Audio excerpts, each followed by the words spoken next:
आज क्योंकि एफ&ओ का टॉप गेनर है, जिनके पास पोजीशंस हैं वो क्या करें। चलिए ये तो गैप अप हो गया तो आप शायद लॉन्ग नहीं ले सकते, लेकिन जो फंसे हुए हैं ऊपर के लेवल पे उनको क्या स्टॉप लेकर चलना है, कहाँ पे प्रॉफिट बुक करना चाहिए?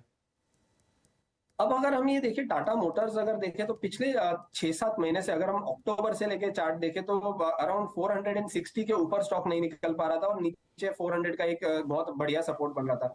तो आज जो हिसाब से 470 के आसपास जो स्टॉक ने इंट्राडे में हाई बना के अभी भी स्टॉक जो अपना जो कंसोलिडेशन रेंज का जो ऊपरी हिस्सा है 460 455 ये उसके ऊपर सस्टेन कर रहा है।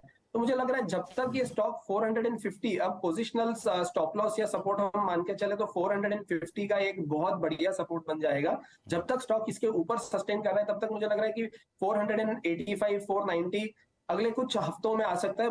आज भले एक अच्छा सा ये गुरुवार और आज में हम देख रहे हैं कि 430 से लेके एक अच्छा मूव आ चुका है, बट अब थोड़ा ये एक लार्ज कैप स्टॉक है तो इतना जल्दी मुझे नहीं लग रहा कि अब ये अगला मूव 10-15% का करेगा, तो थोड़ा कंसोलिडेट करेगा एंड देन हम इसमें एक अच्छा मोमेंटम ऊपर के साइड देखेंगे। बट व्यू इसमें बाय ऑन डिप्स ही रहेगा। 445 450 का एक बहुत बढ़िया सपोर्ट है। जब तक ये नहीं टूटता है तब तक इससे एग्जिट ना करें।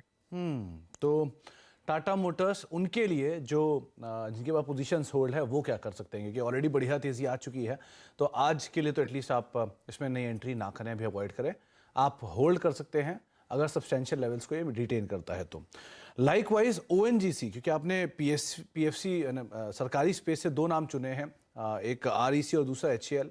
ओएनजीसी को लेकर व्यू 3.5% ऊपर एटलीस्ट डाउनसाइड कैप्ड है यहाँ पे। जी सुमित जी, एक तो ये स्टॉक एक रेंज में ट्रेड कर रहा था कि पिछले कुछ हफ्तों से अगर हम देखें तो 148 और 157 के आसपास ट्रेड कर रहा था।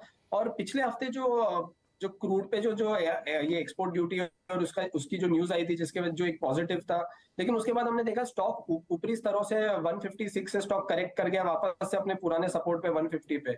और आज जहां के सारे सीपीएससी स्टॉक्स में एक मोमेंटम है, स्टॉक ने फिर से एक अपनी चाल दोहराई है। और एक ये 2-3 दिन का जो वॉलेटाइल मूव है उसमें एक बहुत बढ़िया चीज ये निकल के आई है कि स्टॉक अपने जो 13 दिन का जो एक्सपोनेंशियल मूविंग एवरेजेस है ये उसके ऊपर स्टॉक अभी भी सस्टेन कर रहा है। स्टॉक उसके नीचे फिसल के क्लोज नहीं दे रहा है या सस्टेन नहीं कर रहा है। तो मुझे लग रहा है जब तक 152 का भाव स्टॉक होल्ड करता है तो जो हिसाब से मीडियम टर्म पैटर्न जो बना हुआ है कंसोलिडेशन के बाद के ब्रेकआउट का, तो ये सस्टेन कर जाएगा। और 152 के स्टॉप लॉस से इसमें 160 162 के लेवल्स मुझे आते हुए दिख रहे हैं अगले कुछ सत्रों में।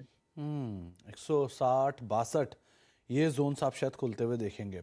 एफ&ओ टॉप लूजर्स में हेवेल्स का नाम भी शुमार है। अच्छे खासे शॉर्ट्स बिल्डअप हो रहे हैं यहाँ पे, बढ़िया हुआ एडिशन भी 8% के आसपास का। यहाँ क्या करें सुदीप सर? सुमित जी, हेवल्स का अगर हम चार्ट देखें तो एक lower top lower bottom formation तो मीडियम टर्म चार्ट से तो दिख ही रहा था, बट उसके बाद हमने देखा था कि दिसंबर से फरवरी के बीच में स्टॉक ने 1130 से 1240 तक का एक रिवर्सल दिया था जो कि एक प्रीवियस सपोर्ट जोन था। तो ये रेजिस्टेंस स्टॉक फिर से वही लेवल पे ले रहा है। और ये मार्केट जब हम देख रहे हैं कि 200 डीएमए के ऊपर सस्टेन कर रहा है, काफी मिड कैप्स आ चुके हैं, बट ये स्टॉक फिर भी अपने 200 डीएमए के ऊपर सस्टेन नहीं कर पा रहा है। और जब ये 1210 1220 जाता है वहां से एक सेलिंग प्रेशर आ जाता है। तो जब तक ये स्टॉक 1200 के ऊपर सस्टेन नहीं करता ये स्टॉक सेल ऑन प्राइस ही रहेगा। और 1165 का के नीचे फिसलेगा एक बार तो ये कंडीशनल सेल पे भी चले जाएगा 1120 के टारगेट के लिए। 1165 टूटा तो 1120 के टारगेट्स उस समय पर खुल सकते हैं, लेकिन अभी के लिए आप पहले वेट करें, वो ज़्यादा बेटर रहेगा।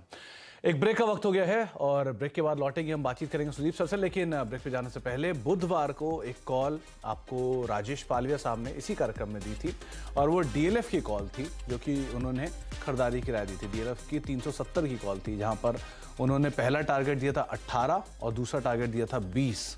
18 से दोगुना ये अभी जो कॉल है कामकाज कर रहा है 35 के जोन्स के आसपास। तो एक बढ़िया तेजी इस कॉल में और शानदार मुनाफा बना भी। ब्रेक का वक्त है, ब्रेक के बाद लौटते हैं।